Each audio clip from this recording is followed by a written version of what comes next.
Okay, guys, why don't you introduce yourself first, and then we'll get into your stories, okay? My name is William Bell, but everybody call me LA. My name is Jonathan Johnson, but everybody calls me Jay. Okay. LA, why don't we start with you? Pick it up around middle school. What happened to you in middle school? Me and Jay was friends. We ended up really messing with people, bullying, all that in middle school. And Get in any trouble? yeah, got in lots of trouble. We was skipping school in middle school. A lot of fighting too. Yeah. Now, what middle school was that? Goodlettsville Elementary. Goodlettsville. So y'all in the area. Yeah. Okay. You went from there. Okay. You were getting in trouble. Does that mean like you got put in ISS or out of school suspension or It was a lot of OSS. Yeah. out of school? Yeah, there was a lot of OSS. Or OSS off the bus or something, because sometimes it happened on the bus or so. What happened after that? Okay. You were bad in school. Where did that lead you? Right after middle school, we kind of split apart and went to different high schools. I went to Maplewood Comprehensive High School, which is like a bad school out East Nashville.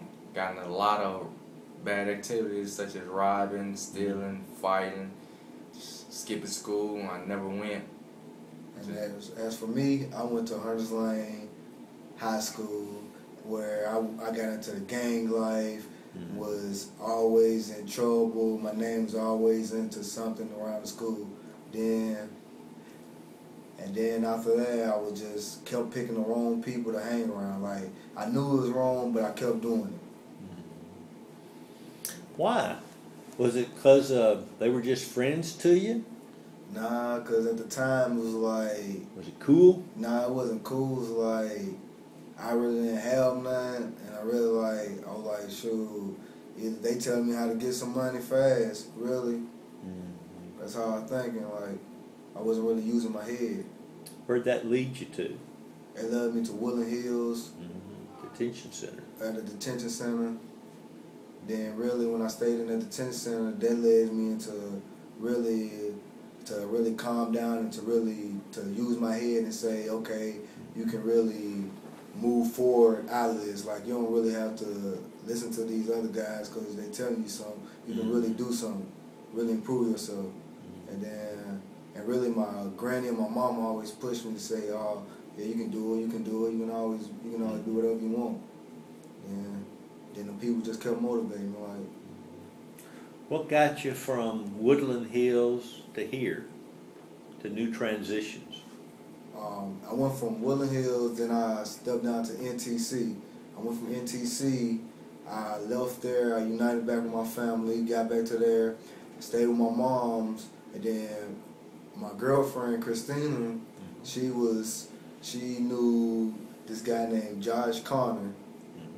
He came over to my house almost like every day, was asking like, we want to get in our program? I was like so questioning, like, nah, skittish and stuff. But then he was like, you should really. He was like, tell my girlfriend you should really. And then she ended up saying yeah. And then I was like, nah, I don't want to split up. Like, I didn't want to split up with my girlfriend. I thought it was gonna be too far I couldn't get to. But nah, Josh, he made it a way like it could happen. And then I ended up talking to Josh, getting to know him. And then once I got to know him, he was like, he came to me one day, was like, you want to go water rafting? I was like, water rafting? Like, nah, I don't want to go water rafting. I'm thinking it's going to be big water just pushing me. So then he was like, nah, it's going to be mellow. He said, I promise you, it's going to be fun. So I went out there and went water rafting. Okay. You went water rafting, and did you decide to move in here or come here? Or? Nah, at the time, my girlfriend decided to move in. She was already moved in. Before all that, she was already moved in. And then I was just coming up here like a tag-along. They got like a tag-along program, so I was like a part of that tag-along. So I just come up here every day, he'll help me out with stuff. And like, then eventually I was like, I'm trying to get back in school. And then he was like, oh, I can help you out with that. He said, I can help you out. He said, what did you need? So he ended up taking his time out of his day to really help me out to get in school, like help me with my FAFSA, all that. Took me down to talk to people, to get more help. And then he was like, matter of fact, I was like kind of late registering, but somehow he talked to the financial aid and really got me in there to really, so they could approve my financial aid. Cause really I was late registering. Then he talked to him, and then I ended up going to school. Now I'm almost graduating. Cool. So you went to school.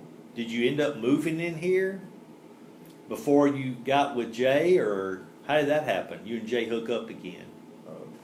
Well, it was like actually like a couple months. I want to say a couple months after high school. Mm-hmm. He actually ran into my sister in the mall, and she had given him my number. He ended up calling me, ended up coming over there, and we just hooked back up like that. And I got new transitions. It like after I had went to jail, went to jail for some robberies, and ended up getting out, getting like a fresh start. Ended up start working. Then I needed somewhere to live because I still was getting in trouble. My mom's kicking me out, cousins, family, all of them ended up kicking me out. Ended up calling LA, and he told me just come over there, and a guy named Josh Connor, he'll give me a chance. So end up coming out here and talking to him. He actually gave me the tag-along option to be on the little tag-along program. I did that, was up here every day looking for jobs, trying to get into school. And finally, LA and my sister actually pushed me to get in school. So I ended up getting in school, and now I'm in my second trimester of a 5 trimester. When both of you guys hooked up again, you told me something about y'all were all at the apartment together, and then you had this idea. Well, yeah, we Okay, we was all at J house. It was at J house. They was in the girls in the back room. We decided to go to the front room. So we just sitting there talking. And we was thinking like about all the people that helped us, like how we made it to where we at now. That we was thinking. We was like, how we really just come here? How we just get in school and I'm almost finishing and you right behind me? Like how we really get here? And then we just started thinking about. It was like I was thinking like all the people just really helped me, like Josh, Roger, Mr. Slade, all the people. Jim Hardaway, all the people just really just was there and didn't say, oh no, you can't do it, or nah, this you can't do it. I always hear the negative, but every time around these people I was hearing positive, like yeah, you can finish school, you can do this, you can do that, yeah, you can do it. It was never like, nah, you can't do it, this the life you gonna be, like, nah, it was like, yeah, you can change, basically. So somebody believed in you. Yeah, believed in me. And then it's like, if somebody can believe in me, maybe the people that believed in me, I could probably help them. Yeah. So who came up with the idea? Well, LA actually came up because at first we came up with plenty of ideas, but we still was thinking inside the box. Just things that people have already done. So we just really just kept thinking, putting our minds together, and finally he came up with the idea we can help senior citizens. Then we just ran off of it. After that, just both of us kept putting in ideas, and it just came together like that. Okay. You came up with an idea. What's the idea? What is the idea? Lighting the way to safety. It's a project by 2Minds Social Enterprise. Okay. What do you do? What's your idea? What do you want to do? Well, first we inspect the homes of the senior citizens, all the dangerous situations, because it's like a lot of senior citizens that's living in dangerous living situations. So we go in and inspect, check out the house, then we come back, put motion sensors in their house, fix all the electrical problems, put GLCIs in the bathrooms, because we fix on like a lot of old houses that's not up to date with the code, and so. And then we also like for like when he was talking about motion sensor, like it's for seniors who has limited eyesight or who could see but couldn't get around without, you know, like be some of that time at night you want to get up, but you can't go all the way to the light switch. You want to just to cut on so it can help you out to move around. So you won't trip over something. You might see it might be a cord right there that you might not see. Okay. Okay, that's a good idea. What kind of took it from that idea to the next stage? What's the next stage? Oh, Roger Connor. Yeah. That was the next big stage. Explain that. He's been like a mentor for us. I mean, he's never given up on us, giving us ideas how to take this and make it a legit business. Right. And then he always helped us in a way that we could understand. Like, he never just gave it to us. He always, like, he'll tell us something, but he'll make us help ourselves. Like, he won't, like, baby hand us, like, you know, hey, he was really trying to see if we was dedicated into this. And I appreciate him doing that. And he let us meet several people and like get to know other people.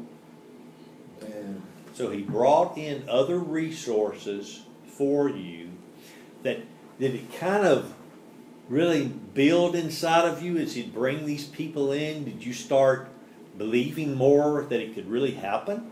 Yeah, because it's like Roger didn't even give us a chance to give up. It's like he just kept bringing people around, keep letting us know that the business would be successful. So when he kept bringing people around, we kept going, talking to different people.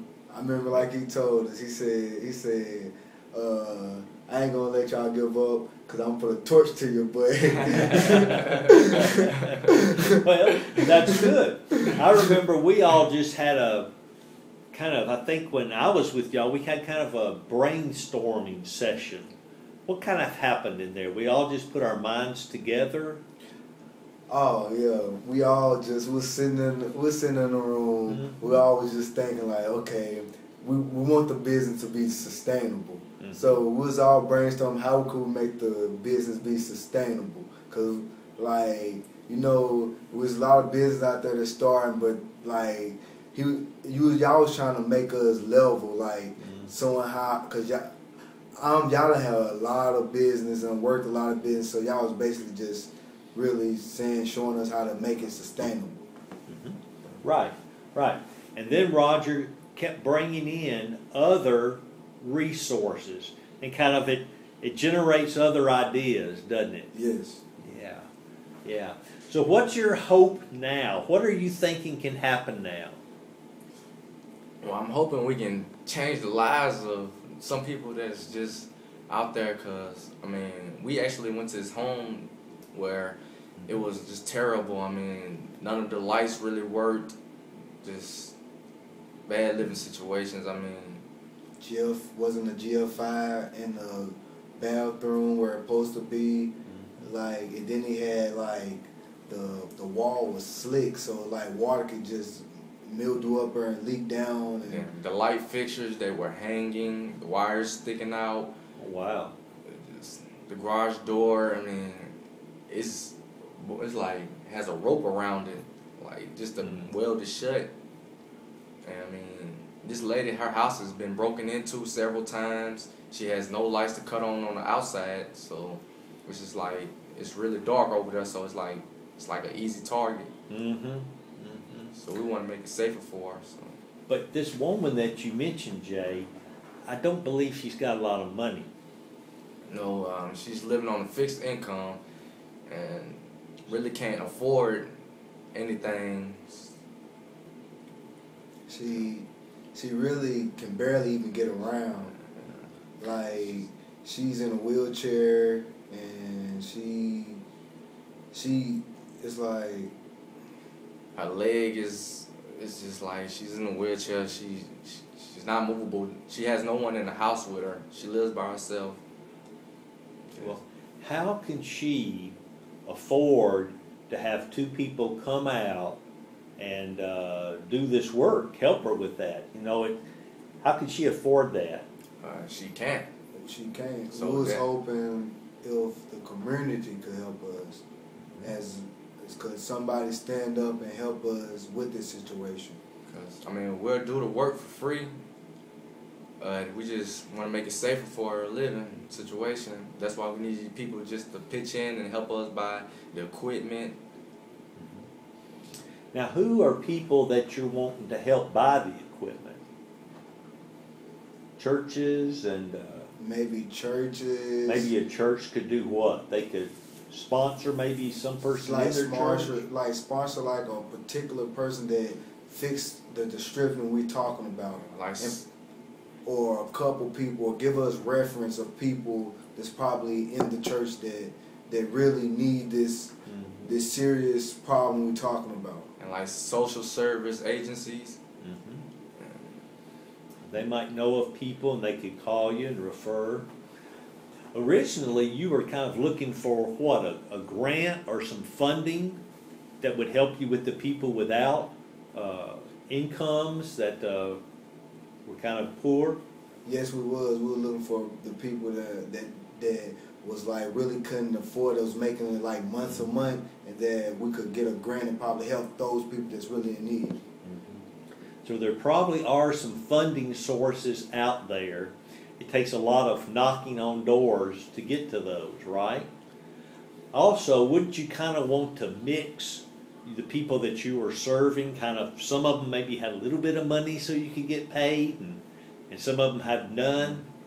Was that kind of an idea? Yes, that was like a kind of idea we was trying to do. We was trying to, like, people that could pay, was hoping that y'all would please help us out and try to help the people that can't pay.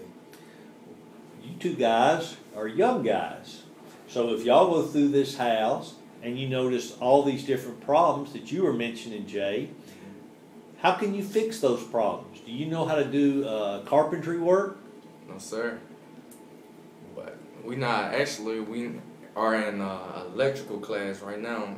Studying. We got Jim Hardaway that's helping us, and he's the best at what he's doing. He's a licensed contractor. We will have a licensed contractor with us. So you're going to have a licensed contractor with you that can do other things besides the electrical work. Yes. Okay.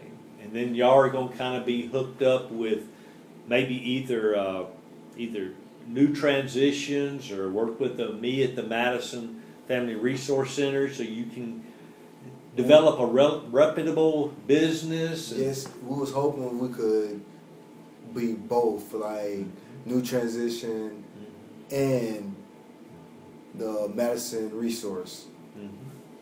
Okay. What has, right now, these feelings, the excitement that you have about this, what's made the difference? What's made the difference to you? You went from not believing to believing. Like I said, once again, it was the people that was motivating me. The people that I was just mentioning earlier, the same people that really put their foot down and really let me really take it to a next level, like really didn't give up on me, like stood there like he was just like they was handcuffed to me, basically. So you're saying if people were to care about your needs, care about your ideas, that might open the door? Your friendship might open the door? Yes, that would probably open the door. That'll probably help me out a lot, and it'll give back to the community. It's not like that we're trying to get something. We're trying to give back to everybody, the people that we truly love. Good. Well, I thank you guys for having this interview with me, and I think we'd like for y'all to come up and talk to the people now, okay? All right. All right.